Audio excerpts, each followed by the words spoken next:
అనగనగా ఒక ఊరు. ఆ ఊరిలో ఒక పిల్లి, కాకి చాలా స్నేహంగా ఉండేవి. అయితే ఒకసారి వాటికి చాలా ఆకలి వేసింది.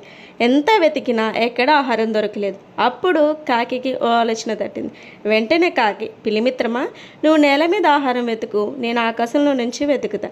ఎవరికి ఆహారం దొరికినా ఇద్దరూ సమానంగా పంచుకుందాం అని కాకి అంటుంది.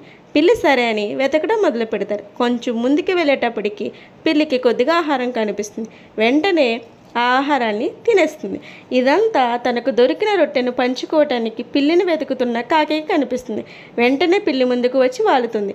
కాకి అప్పుడు ఇలా అంటుంది, పిల్లి మిత్రమా, దిగ రొట్టె, నీకు సగం నాకు సగం అనగానే వెంటనే పిల్లి పశ్చాత్తాపంతో కాకిని క్షమాపణ కోరుతుంది. అప్పుడు కాకి, మన మధ్య ఎటువంటి క్షమాపణ ఉండకూడదు, మన మిత్రులు అంటుంది.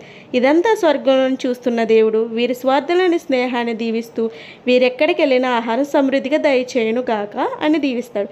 ఇదంతా తెలియని కాకి పిల్లి ఆహారాన్ని వెతుకుతూ వెతుకుతూ ఒక బల్ల దగ్గర కూర్చుంటాయి. వెంటనే ఒక వ్యక్తి కొంత ఆహారాన్ని వీటికి వేస్తాడు. వెంటనే కాకి పిల్లి సంతోషంతో చుట్టూ చూస్తారు. అది ఒక పార్క్. ఉద్యోగులందరూ అందులోనే భోజనం చేస్తారు. ఇదంతా గమనించిన పిల్లి, కాకి దేవునికి ఎంతో కృతజ్ఞతలు తెలుపుతారు. పిల్లలు, దీంట్లో నీతి ఏంటంటే స్వార్థం లేకుండా కలిసిమెలిసి ఉంటే దేవుడు కూడా ఆశీర్వదిస్తారు.